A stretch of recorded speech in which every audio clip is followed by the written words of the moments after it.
So I have Kate Cannon here, who is the writer and director, Cinderella. For anyone that has seen the movie or seen my review to it, you're familiar with just how wonderful she is already and how wonderful that film and semi adaptation is. Again, I just want to thank you so much for joining me.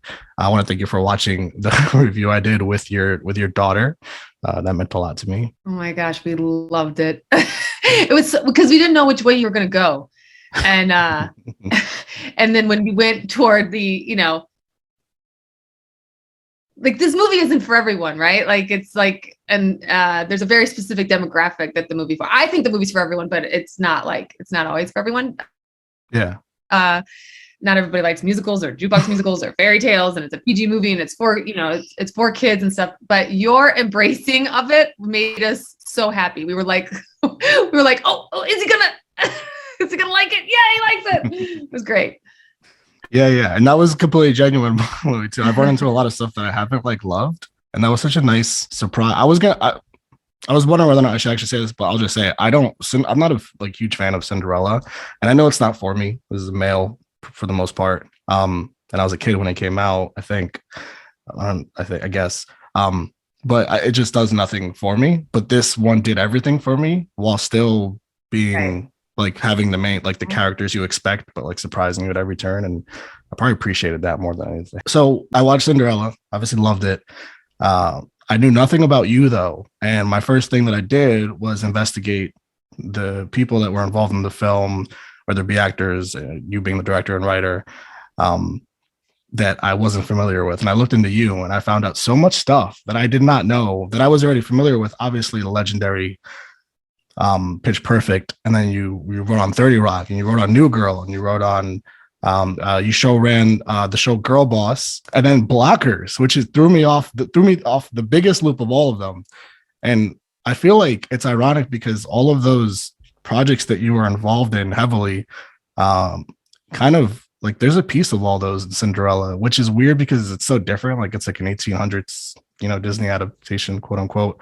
So is that a real thing? Did all that kind of play into you approaching Cinderella? Yeah, I think it does. I try to do things that challenge me, that are different. And, before Blockers, I've always been in comedy and I've been doing it for, 15 plus years, but I'd never done anything rated R before. And so that was this awesome challenge to do, to put my voice into it. And so with Pitch Perfect was PG-13 and then Blockers being rated R. And I did that with Point Grey, which is Seth Rogen's company. And they do rated R movies better than anybody, rated R comedies. And I just really felt like I learned a lot. So Cinderella, it was all the story, all the things I wanted to tell. And then it's nice of you to say that I've pulled it from all the different projects that I've had, because I guess that's just, it's my tone of voice coming through a different message, being a PG message, I'm always attracted to things that are music, so, musically related. And then to put comedy with it. And, there were some people who were like, so you tried to be funny with Cinderella. And I was like, yeah, I mean, to me, it's a comedy, it's a musical comedy. And I tried to explain that the same jokes that you loved in Blockers, you simply cannot do in a, PG movie. There's a different kind of joke that you do. And so I'm kind of, when I look back at the work I've done so far, I like knowing that I've done something PG-13, which is also a bit of a different maybe joke structure. Rated R is different and PG is different. And that, I'm trying to prove that I could write at any level, I guess, for people's enjoyment, for different groups' enjoyment. I mean, it's the pure definition of diversity. And I know we're here to talk about Cinderella, but Blockers is so interesting to me specifically because my favorite comedy growing up was Superbad, and it probably still is. And I feel like they're so similar to me anyway, just, from teenagers trying to figure that part of their lives out, except all the girls in Superbad, there's no, you don't know, they're the objects essentially. There's nothing involved in them. And you have this complete opposite story that's to me equally as funny, and yet it's the other perspective that, particularly when I watched Superbad, I was super young and impressionable. And I'm watching stuff and it's just like, yeah, the guys, like that's what, that's what this is supposed to be like at this age, right? And you don't even think about that part of it. That's why I think like a movie like Blockers, even though it's hilarious first and foremost, is super important from an impressionable standpoint. Yeah, I'm glad you're saying that, because that was the goal. Like, I didn't want to be preachy or anything like that, but I wanted to show like young women having agency over their bodies and talking about it. And I mean, I'm way older than you, and even myself, like my girlfriends at high school in the cafeteria, like we talked about, like that's how we talked. That's how we talked to each other. We talked about sex. We talked like I learned sex not from my parents, but about sex from my friends. And so like it's interesting to be like because Blockers was like, oh, it's so raunchy, it's a sex comedy, and really there's not a lot of sex in it. It's just the reason that it gets coined as raunchy. I mean, there's butt chugging and there's there's like there's some adult sex stuff, but there's Gary Cole full frontal. But when it came to the young women, like they're not, like there's a very sweet scene about where the two characters try to be together, and then she realizes, the character Sam realizes that she's he's not the person that she's supposed to be with. But it's like, it's really just there's a lot of America that are still like, oh, we don't want to hear women talk like Jonah Hill and Michael Cera, like it was so embraced when those two did it. I mean, I love Superbad too. That's one of my favorite movies. And it's like, there's 20 minutes of just drawings of dicks, where Jonah talks about his whole dick drawing thing. That's like in the first half hour of the movie. It really sets the stage. And then people are like, it's genius. Yeah. And I loved it. I loved it. And so it's just trying to make these baby steps to try to get people to accept it coming out of a woman's mouth. Yeah, it didn't feel, I mean, you mentioned preachy. I didn't feel that at all. I mean, if it's preachy, then you're obviously uncomfortable with like consent, I guess. I don't like, that's the really weird mindset I feel like to have when you watch that kind of movie. Especially because there's parents involved in the movie who are all really famous actors and who are all and like really important to the storyline in the movie, and like their supervision / their best interests, quote unquote, which is one of the more interesting parts of the movie, is so large in the movie. So it's not even totally like just these kids doing this in their perspective. It's like you have the parents involved too. There's so much more to it than just. I think it could be easily written off as just like some dumb comedy, and then when people watch it, they're like, oh, it was much more than what I thought it was going to be. And it's like sweet too. Yeah. Like there's like a lot of heart there. It made me cry. Is it possible that Blockers could make me cry? No, I cried when the one girl, and I forget her name, but she was telling her dad about her sexual preference, and like he already knew, but it still really touched me because that's a big deal for her, and that's a real thing too. Oh, me too. And I watched that a million times, but I still would get choked up every time. There's just something so unbelievably sweet and heartwarming about the acceptance, about his acceptance, and then like his apology, and like how they like make up and stuff. And because he was the only parent that had the kids' kind of best interest. Like it's such an interesting movie because he was the one that had the best interest at first, until he realized what was going down. It's so interesting to me, that movie. Yeah. Okay. Cinderella, and including, like I said earlier, like the sort of somewhat influences it feels like from Blockers based on your experiences, with that sort of progressiveness. Like Blockers is progressive from the standpoint of it is what we just talked about. It is not the normal story being told, even though it should be told, and it's done so well. Cinderella is a lot of that as well. I assume that was very intentional because of how much you shook up the storyline, obviously. Yeah, it was kind of like the only reason to do it is if we should really shake it up as much as possible. I was trying to like keep the things that everybody who loves Cinderella and the Cinderella story, keep that to not. I would get notes it was like, don't show your disdain for the story, because I actually, like you, like I wasn't into it. I wasn't into Cinderella. Like I just thought it was like a bunch of ladies being mean to each other, and felt like Cinderella was just like waiting to be saved. So it didn't resonate with me as a kid, and so it was exciting to be able to actively, and I think I was I was preachy with this one, but I felt like you kind of given that, like when the movie came out, like Texas had passed that 6-week abortion law or bill. And I was like, what are we doing here? Like, where someone would go, hey, you don't have to push this issue of Cinderella wanting to follow her dreams and like work, that she actually wants a job, that she wants to have her own business. And I was like, really? Because it seems to me that there's a lot of people trying to like make women, push us back into some very antiquated ideas of how a woman should live her life. So it was really, man, I gotta tell you, I think one of the best days of my life was watching my daughter, who had seen the movie several times, because I edited from home. I edited the movie from home because of the pandemic. So she was able to like come in and see the movie in a way she wouldn't have otherwise. But at the premiere, it was at the Greek Theater. We were outside, beautiful night, and watching my daughter watch the movie. It was magic. It was like just seeing her and seeing a bunch of other little girls and boys watch it. Because I think it's really important for boys too to watch the messages in this movie. And it was great. It was so great. Yeah, completely. I mean, I completely agree with the boys part. Like I said, you said it didn't resonate with you, and that's as a woman, which says everything, or a young girl when you first watched it.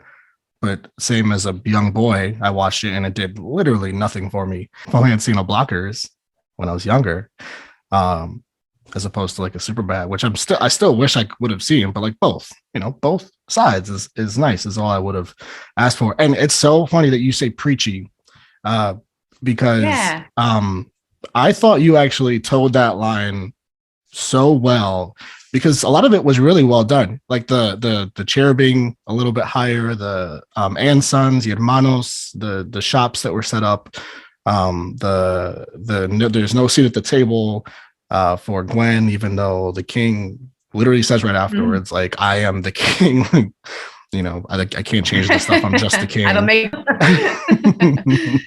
Is it preachy if it's just like real true things? I know. It's just some people like, I mean, I try to always do it with a laugh. Like I try to do it with a joke, but there were versions of it that were way more. And I really pulled back. I had a joke in there forever where Vivian is telling the stepmother took the dress away from Cinderella, and she's like, you can't, if I ever catch you trying to sell your wares again, you'll be out in the street kind of thing. And when Cinderella says to her, like, I just thought I would go and try to sell it, the stepsisters and the stepmother start laughing. And there was a line in there forever that was, oh, Cinderella, it's ironic how much you make us laugh when it's a biological truth that women aren't funny. And inside baseball people thought that was really a funny joke. But inside like baseball, kids were like, wait, is it a biological fact? I felt bad for young girls who were like, we are funny. What? So I took it out.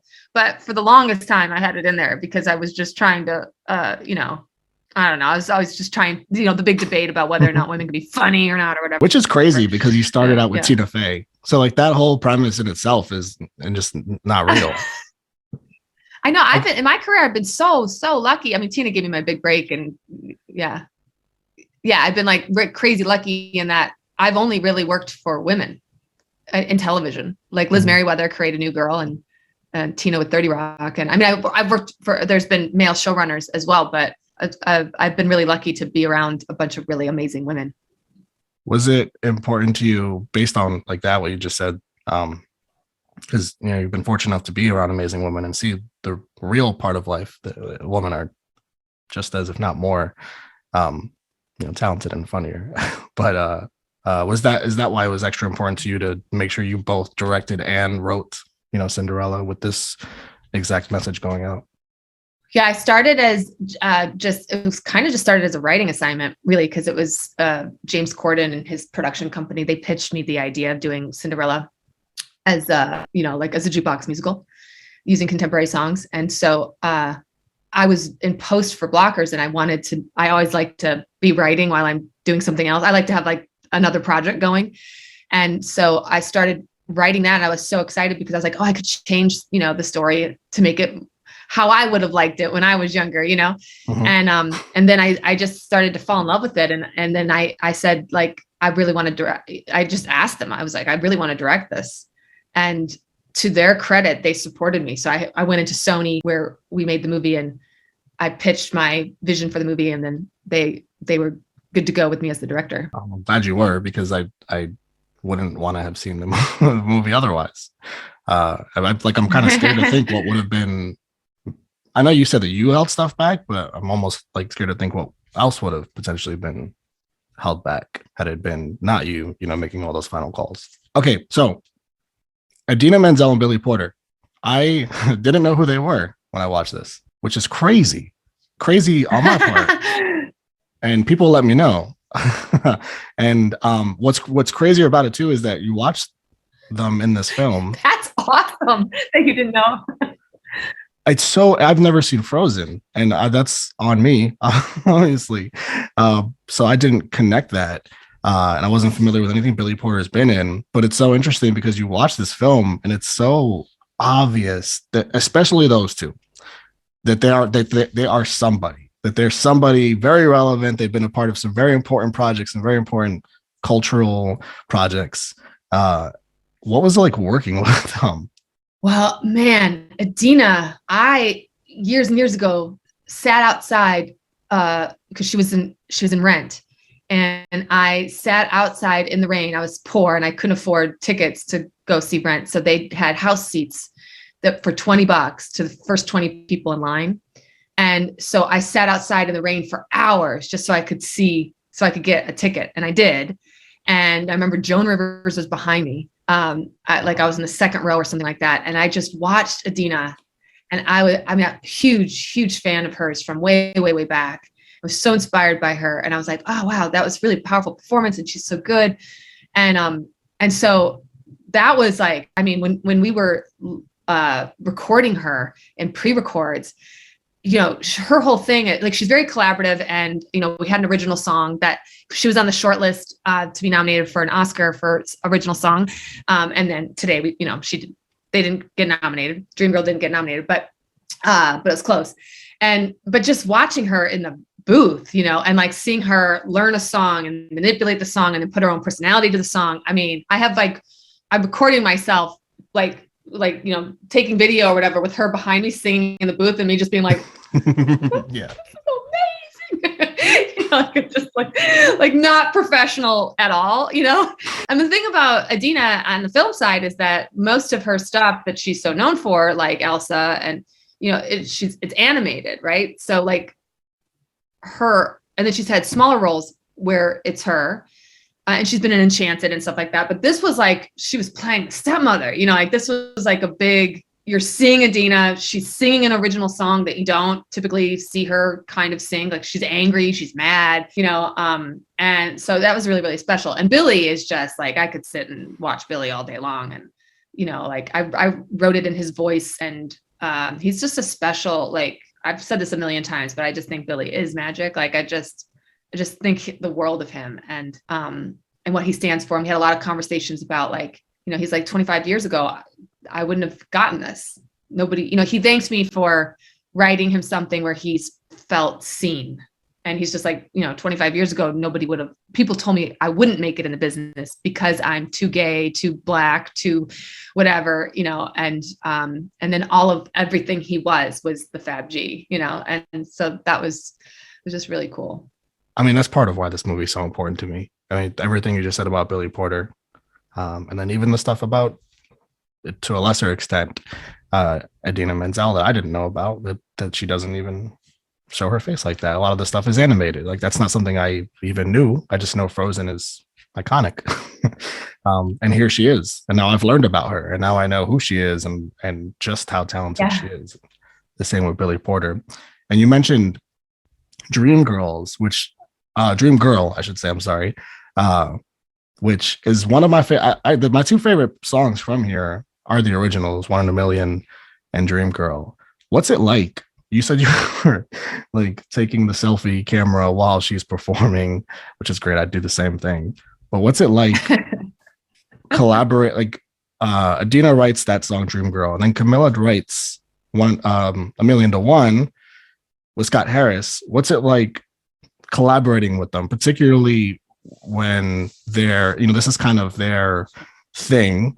And then you have scenes like where Camila sings the song where she's crying, which I thought was one of the most effective scenes in the whole movie right before we meet Fab G.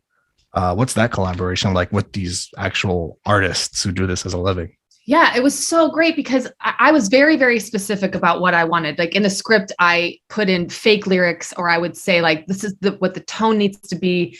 This is what we're going for. And I had in the script that whatever song she and Scott wrote, the next time we reprise it, she's full on tears, like she's singing it in a different way. And then of course, the third time we hear it, it's mixed with the Prince's song, and it's her want song. It's like, and it's a very confident song.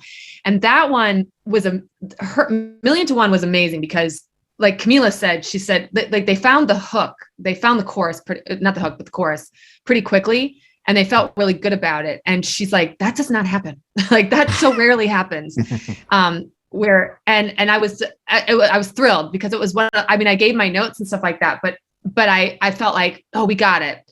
Dream Girl, there was a couple of other songs I was picking from, but we just had so many conversations about it. Like I wanted to have something powerful, and Adina wrote that, and they FaceTimed me, and they were like, here, they gave me like a taste of what it was. And I loved it so much. And then what was so great about the collaboration is that I, in post, before we shut down for the pandemic, and then in post, in that shutdown, I was able to like put things together. And then for Dream Girl, I realized, oh, I want to make this so every woman in the town is singing this. So I just called them up and I was like, hey, can you? And then Keith Harrison, who is a arranger and music director of the movie, I was like, I want to blow this up. I want to like make it like extend it. And so that was really cool to like, that was one of my most favorite parts of shooting the movie, was shooting all the different women singing that song, because it's at a point when and dancing to it and being mad and pissed off and whatever. And really going for it. And I just felt it like we'd get emotional, because it was just like, I don't know if everybody's going to understand it, but we women, we understood like all this anger that's underneath that needs to like pop out, and they're getting a chance to do that. And so that was like, it was just really, really like emotional and great. And Adina was thrilled, and, cause it is something to call somebody and go, hey, I'm going to change up your song. This song that you've worked really hard on. Yeah. That's but she loved it. You mentioned how it felt with how you wanted the performance so built up, and how particularly women would be particularly inspired and really feel it to a real emotional degree. And that's why this song really, really I can't say connected with me, because obviously I do have certain privileges being born a male that I'm very aware of. So it can only connect so much, but I did really love the song from an emotional standpoint and what it represented. And like how it was because this movie came out, and this is me speaking, this movie came out last year. I think it's very relevant because 2016 happened, and we literally chose a fundamentally terrible person to lead the country as opposed to an actual qualified woman. And then you have like the first ever female vice president in 2020. And I know that like you don't make a movie for keeping politics in mind and stuff, but I think that the song connects in that regard. And then you have like Encanto just came out, and that has its first ever female composer, Jermaine Franco, I think her name was. There was the first ever the second ever woman won for lead director at the Oscars. I forget her name, but I know she won last year. I feel like everything going on out within the world, like publicly and politically and in the entertainment industry and wherever it is, everywhere you look, there's something to see that this song connects with from the female perspective. Yeah. You could have been singing that song during the Women's March after Dodo Bird was elected in this country, because it carried on that feeling, right? Yeah. Oh my gosh. And you know, I started writing Cinderella in 2018, so it was in the midst of him, and I you know, and then I was in post for Cinderella during, you know, whether or not it was going to be Biden or him, and you know, there was a lot, like, you know, like it just didn't go away, and then all the, you know, and really the Supreme Court stuff is like such a big deal of, in terms of, at the end of the day, this is always about control, and it's always about control of women and controlling, you know, and marginalized people. And the difference now is that we know, and we know, they know, we know, and we are, like, you know, really trying to fight the system and trying to, like, make a change. And whenever I do something, I really try to do it with jokes, and try to, you know, jokes and music, jokes and songs.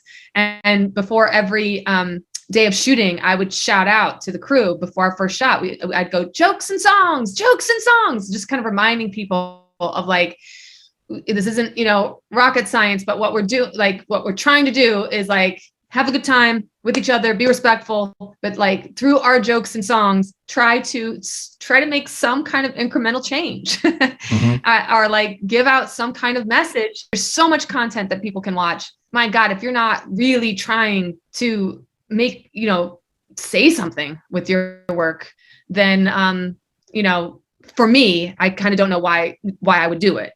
So that, you know, that song, it really, like, whenever I hear my kids singing it, you know, like, when I'd be watching a cut, and then she'd be upstairs, I was downstairs, and she'd hear Dream Girl, and she'd run down the steps, you know, down the stairs, and just start singing it and dancing to it. You know, it's just, it gives you just this feeling of, and I love that you respond to it, because that is the goal, right? Is that it doesn't, you know, matter what gender you are, is that, like, anybody who has felt put down, controlled, marginalized, not of worth at all, that those feelings are valid, and those feelings, you know, like, and you're not alone.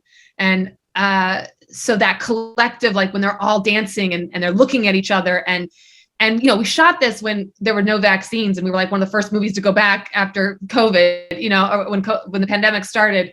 And just all the dancers and the crew and everybody, we were really all in it together. And when there was no live performances happening in the real world, in our fake Cinderella world, like, every day I was watching these amazingly talented people singing and dancing and being funny and whatever, you know, and like, both Camila and Nick, who plays the prince. I mean, Camila, that's the first thing she's ever acted in. And I think she's fantastic. You know, like, I think she's so good to take on this, like, iconic role and that be the first thing out of the gates for her. It's really, like, a pleasure. It was a pleasure to work with her. So I've got to touch on Camila more, just because she is very, I've had this channel for about a year, and she's been very prevalent in the few projects that I've checked out of her. We do mostly music here, but we also do musicals. And that's how I discovered this, obviously, through Camila. But I've gotten to know her pretty well as a fan, as an admirer. I didn't see this coming, for sure. But I feel like watching this movie, from what I know of her music videos, incredibly cinematic, very creative. I know she's very involved in all of them, so it doesn't surprise me from that standpoint. But I feel like she's playing herself a lot during the movie, from a relatable standpoint, from a humoristic standpoint, from all of it. It really feels like often she's just being Camila. And is that a real thing? Yeah, I don't think she's playing the on stage version of herself in a good way. I mean it as a compliment. Like, yeah. I didn't want people to watch this and just be, oh, that's just a pop star who's doing whatever. To me, like, I think you're so right. I think that she's so natural. The Camila off stage is crazy funny and a great listener, and just really grounded, and, like, you know, she's paying attention, and she's thoughtful, and she's smart. Like she's really, her notes were really, really smart. And she'd pitch jokes. It wasn't like coming out of nowhere. It was always really thoughtful. And she's coming, and she took before we started shooting, I think she took like a year before, she took acting lessons, because she was like so serious about wanting to do a good job. And she I think she also took sewing lessons. She wanted to know how to sew, because she was playing this designer, and she wanted to make sure that was all great. And then, from top to bottom, like in ADR, she was great. She'd be like, let me do it again. I'd said that it's the first thing she's acted in. Obviously, like her music videos are like, they are very cinematic. They tell a story. She is playing a character, and she's done commercials. I think for where there was some, new experiences and being very green is like suddenly Camila finds herself in a scene with Pierce Brosnan, like this actor who she's looking at, like that's James Bond, and that can be really intimidating. And, that's where there was moments where it's just like, you just do the same thing you're doing in every other scene, it's about listening and reacting and being present. And I think she is, to get back to like, it's very much her. I feel like she is a modern Cinderella. Like, she came to this country when she was 5-6 years old. Her family didn't have anything. And she's worked really hard to create a life for herself on her own terms. Yeah. And that's one thing I didn't even mention. She came from nothing too. And she accomplished all her dreams and continues to, make bold decisions, much like Cinderella. So yeah, it's an interesting fit. Actually, I'm curious about what you think about this. And this is more of like a personal curiosity. Like, you have a Camila Cabello, you have a Halle Bailey, who's due to star in Little Mermaid adaptation coming up. Two like insanely talented musicians, artists, both artists I've gotten into a lot recently, both really good people once again. And I fucking love that they're doing that with The Little Mermaid. I cannot say that enough.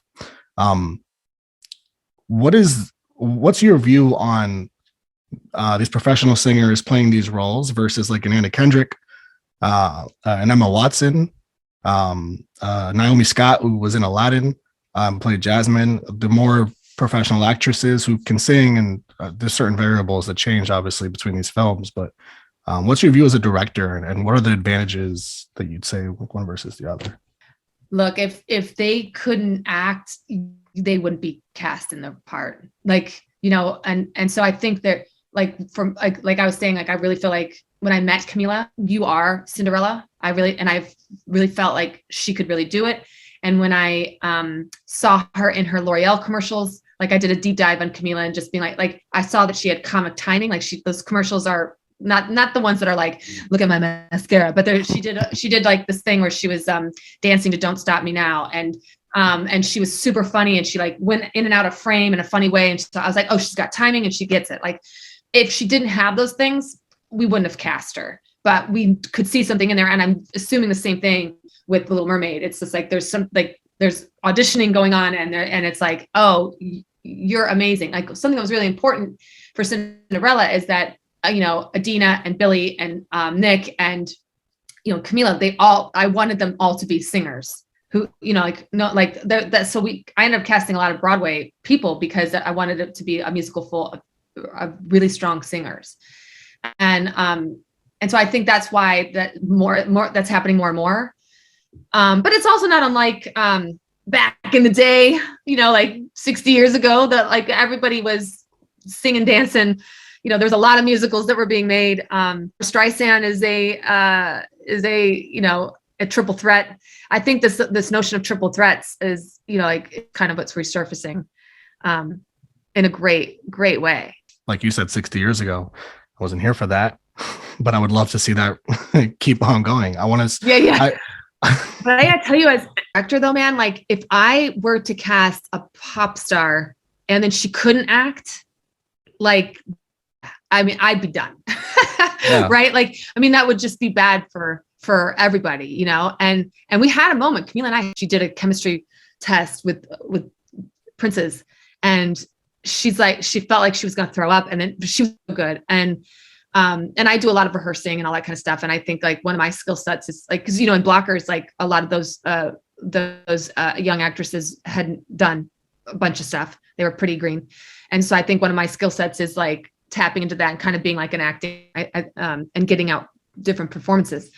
But she looked at me afterwards and she was like, I can do this, right? Yeah, you can do it. And then we both did a collective like, oh, thank God. Oh, thank you, Jesus. Like, been bad news if that wasn't the case. Movies go away when it doesn't work. This one's not going anywhere. I don't feel that way anyway. And obviously you've had some really successful projects.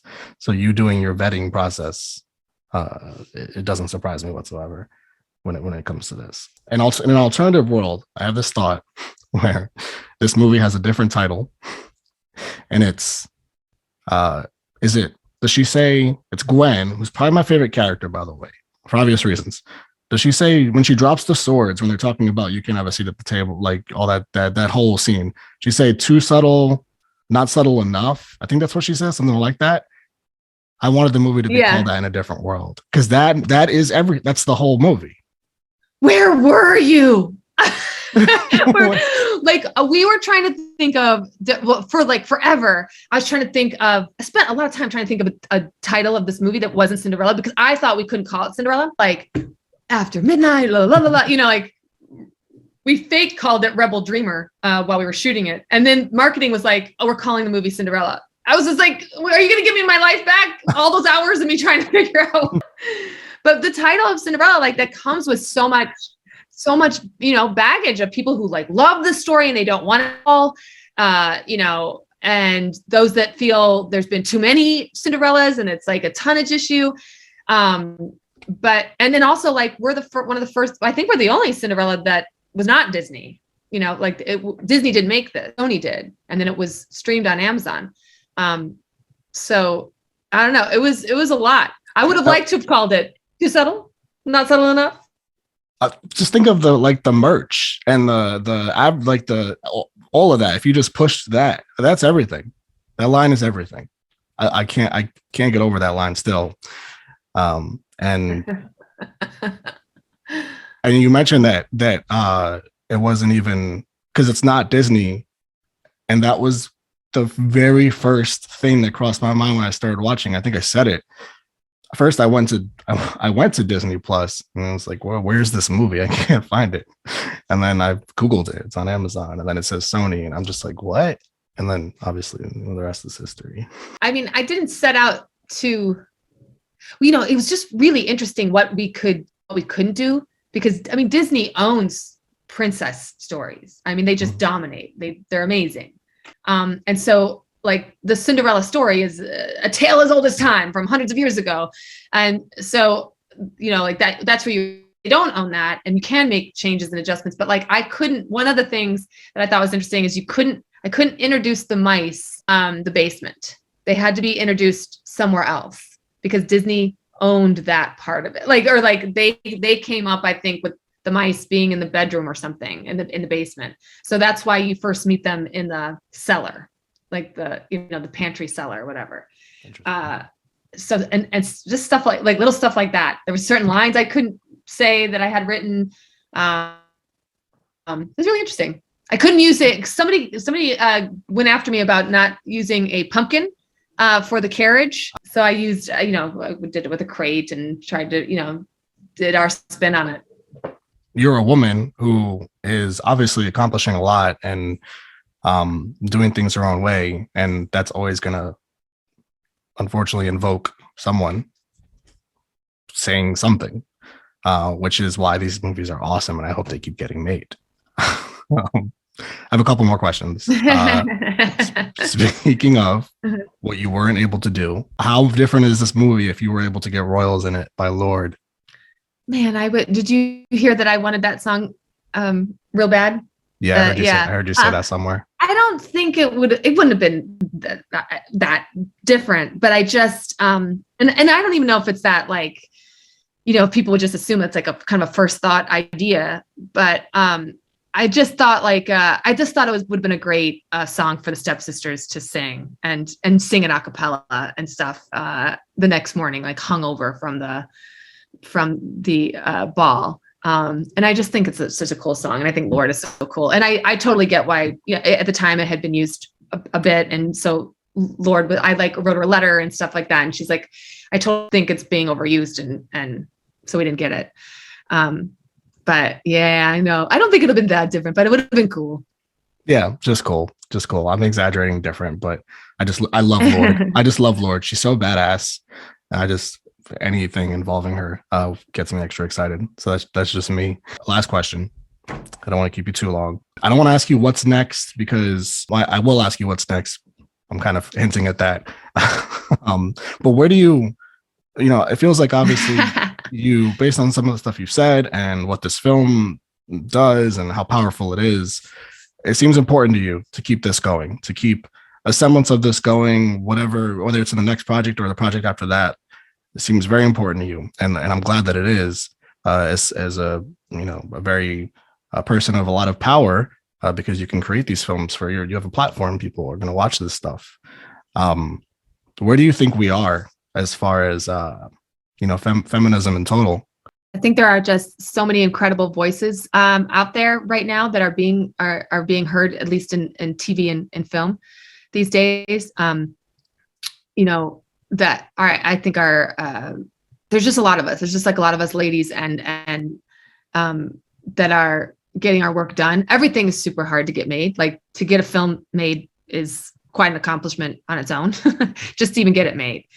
I think in big picture, I think we're in a bit of trouble in terms of laws that are maybe changing, and not from just from like what I was talking about, with the Supreme Court and state laws that have been changing, that really feels like we're rolling back quite a bit.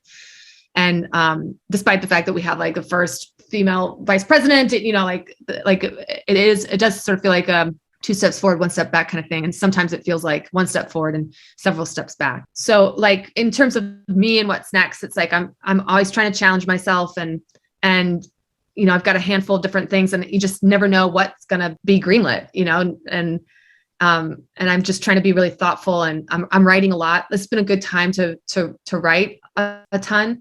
And yeah, try to figure it out. Like it's for forever. I went from 30 Rock. I did Pitch Perfect during almost all of 30 Rock's, or no, I was at 30 Rock. For 30 Rock was my first job, and it was like 30 Rock with Pitch Perfect, and then a couple of the other movies, and then it was like New Girl, and then Girl Boss, like Blocker, like it all kind of overlapped itself. And this is the first time where it's like I've been able to have some stillness and to sit there and go like, okay, what is it going to be? What is the next thing? And just go from there. I don't know. It's hard. I'm just hoping that someone will greenlight something. Well, whatever the next thing is, I know it'll invoke emotion out of everyone that watches it. I know it'll be something powerful from whatever vantage point that is, because you're you, and clearly you're a game changer. I love that so much. And I can't, again, thank you enough for joining me here. And your daughter as well. She's another game changer. She's so lucky to have you. I want to say something before we go. Like, I want to thank you so much. It's such a pleasure to meet you. And also, like, I cannot tell you again, I think there was, like, I was having there's been a lot of loss, a lot of like heartbreak and loss through this pandemic. And my family is no exception in terms of that loss. And when we watched you watch and review the movie, and the joy, you just brought us so much joy. You just made our day, and you made my day. And I just really want to thank you for that. And just know that, like, you just made my heart so full. And I just really, really appreciate that. And thank you. And thanks for reaching out. Okay, I'm known for crying on camera. Don't do this to